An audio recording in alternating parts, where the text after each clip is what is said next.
Assalamualaikum warahmatullahi wabarakatuh. Izin memperkenalkan diri. Perkenalkan, nama saya Felicia Diva Artika dengan NPM 2217041024 dari Fakultas Matematika dan Ilmu Pengetahuan Alam dari jurusan Fisika.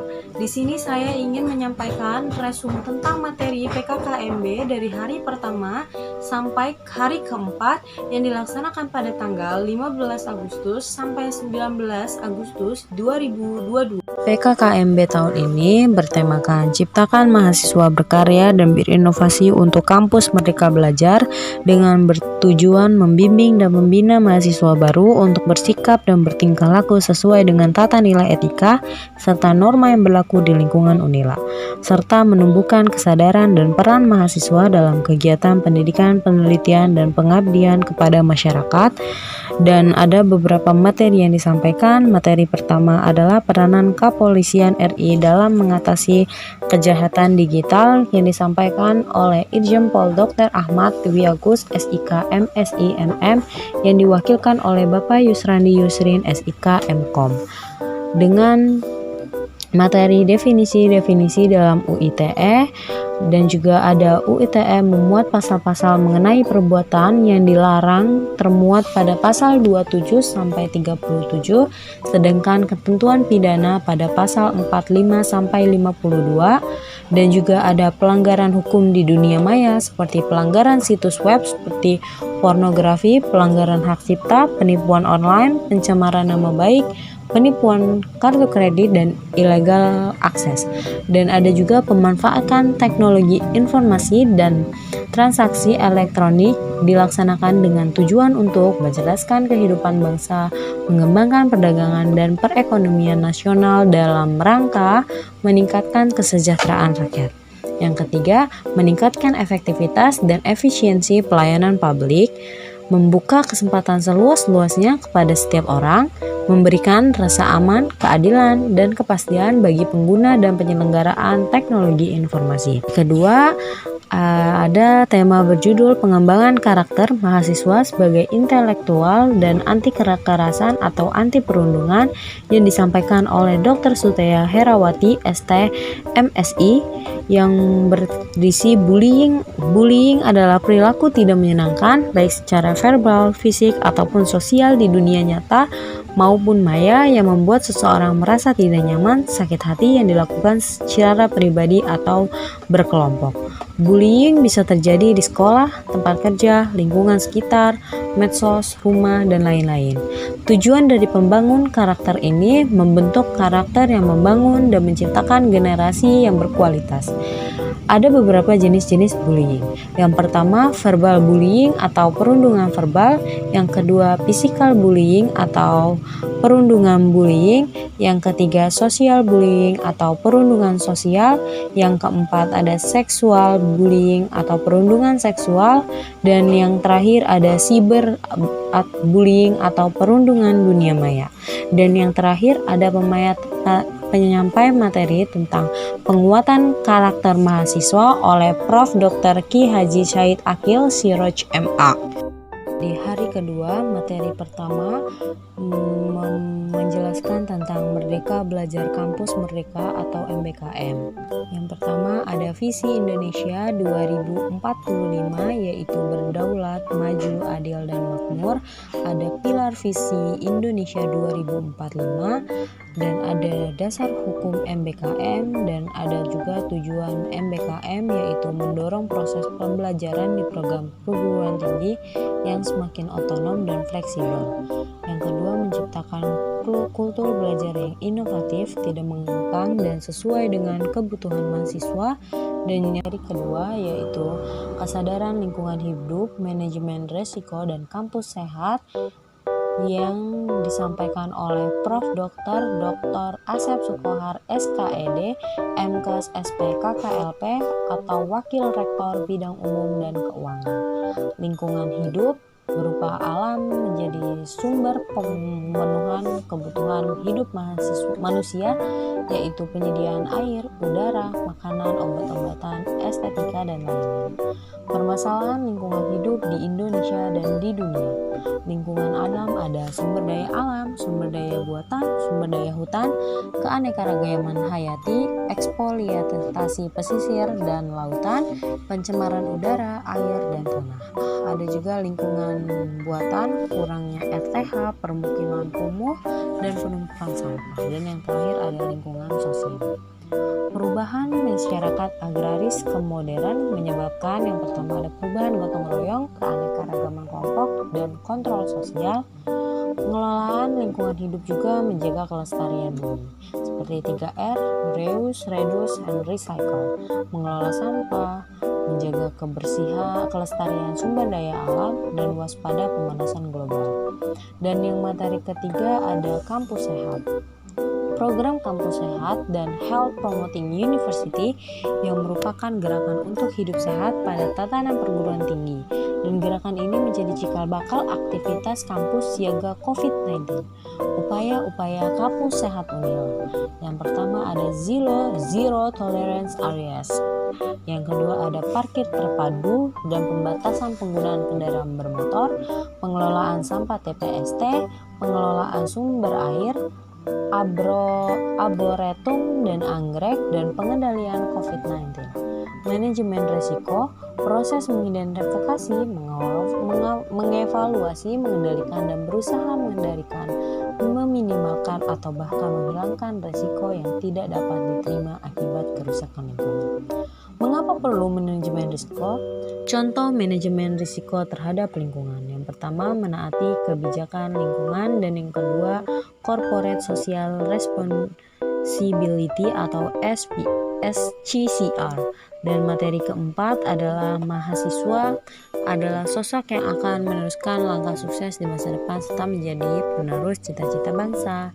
Menjadi mahasiswa berarti Anda mampu berpikir positif terhadap sesuatu yang Anda lakukan dan kerjakan, dan Anda juga harus menyeimbangkan antara sisi akademik, organisasi, dan tugas-tugas. Tujuan berkuliah ada 4, mengembangkan kemampuan berorganisasi, yang kedua kemampuan untuk memimpin yang baik, mampu mengatur teman-teman yang baik, dan yang terakhir ada bisa mengeluarkan pendapatmu di depan banyak orang yang mana akan berguna nantinya saat terjun ke masyarakat secara profesional. Dan materi terakhir, materi keempat berisi perguruan tinggi di era revolusi industri 4.0 dan kehidupan kampus pada masa pandemi oleh Profesor Soeharto PhD. Yang pertama, perkembangan teknologi terjadi begitu pesat. Hal ini dapat dilihat dari perkembangan komputer. Yang kedua, perkembangan teknologi tidak bisa ditinggalkan dan sumber daya manusia juga tidak bisa dilupakan. Dan yang ketiga ada ICT Staging Universitas Lampung. Dan yang keempat ada tantangan dunia perkuliahan selama pandemik COVID-19. Dan yang terakhir ada infrastruktur pendukung layanan teknologi informasi. Dan setelah itu ada juga penampilan dari UKM Universitas Lampung yang keren-keren. Dan di hari ketiga PPKMB Fakultas ada materi yang pertama, pembelajaran di perguruan tinggi di era 4.0 dan plagiarisme oleh Dr. Injering Suripto Dwiyono SSI MT, yang berisi seperti visi yang akan dilakukan, seperti membuat roadmap, bidang akademik dan non akademik harus diisi, seperti soft skill, bahasa, komunikasi, dan yang ketiga ada organisasi. Dan juga ada faktor yang mendukung seperti diri sendiri dan lingkungan. Dan dalam menyelesaikan studi yang harus dilakukan adalah percaya pada diri sendiri. Materi kedua adalah sistem perkuliahan dan administrasi akademik di UNILA yang disampaikan oleh Dr. Engineering Heri Satria SSI MSI, yang berisi kalau menurut undang-undang ada beberapa program di UNILA. Yang pertama ada sarjana dan pasca sarjana, yang kedua ada pendidikan profesi, dan yang ketiga ada pendidikan vokasi yang berisi diploma, magister, sarjana terapan, dan dokter terapan. Program studi S1 ada beberapa macam di Unila FMIPA, seperti program studi S1 Biologi, S1 Biologi Terapan, Magister Biologi, S1 Kimia, S2 Kimia, S1 Matematika, S2 Matematika, S1 Fisika, S2 Fisika, S1 Ilmu Komputer, dan D3 Manajemen Informatika, dan yang terakhir ada S1 Sistem Informasi. Dan tahun akademik ada semester ganjil, semester genap, dan semester antara atau pendek. Dan ada juga martikulasi atau kelas tambahan. Sistem perkuliahan ada SKS, yang pertama tatap muka 50 menit per minggu per semester, penugasan struktur per 60 menit per minggu per semester, dan yang terakhir ada kegiatan mandiri per 60 menit per minggu per semester. Batas SKS minimal 24 SKS, dan D3 sama dengan 110 SKS, maksimumnya 120 SKS maksimum. S1-nya ada 144 SKS minimum dan 160 SKS maksimum. S1 sampai 7 semester sampai 12 semester, dan D3 6 sampai 8 semester. Persyaratannya nilai IP 3,75 bisa melanjutkan program studi S2 dan boleh mengambil 50 menit untuk 1 SKS. Di materi ketiga tentang fasilitas Fakultas FMIPA dan Sistem Administrasi Keuangan Mahasiswa yang disampaikan oleh Dr. Muslim Ansori SSI MSI Wakil Kan 2.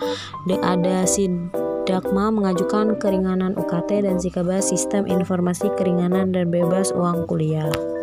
Dan yang terakhir ada materi keempat, materi yang berisi bidang kemahasiswaan, salah satunya bisa untuk mengurus KTM hilang, legalisir A, dan juga permohonan bisa diajukan dengan 2 cara, yaitu offline dan online. Dan beasiswa banyak sekali bertebaran, tinggal kitanya mau mengambil atau tidak. Salah satunya adalah beasiswa LDPD. EKM merupakan kompetisi mahasiswa yang paling bergensi se-Indonesia. Ada Olimpiade Nasional FMIPA, konteks debat bahasa Inggris, dan lainnya.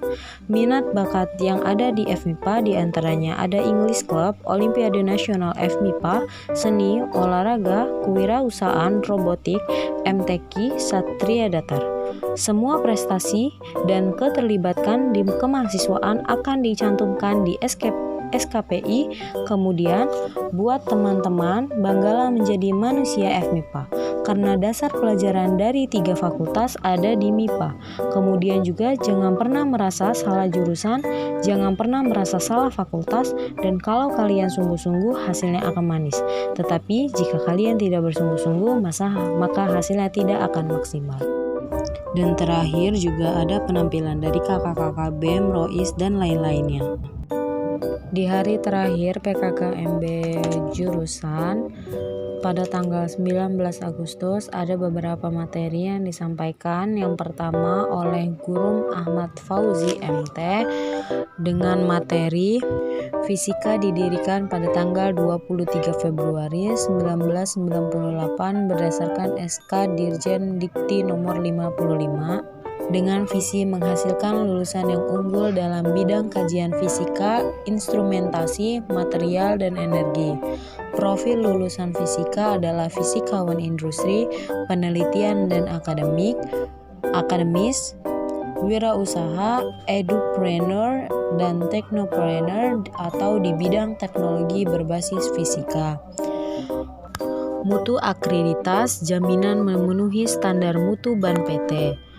Penilaian akreditas ada 6. Yang pertama visi dan misi dan renstra, yang kedua administrasi akademik, yang ketiga kepegawaian, yang keempat saran dan prasarana, yang kelima keadaan maha dan ketua keterangan alumni di dunia kerja.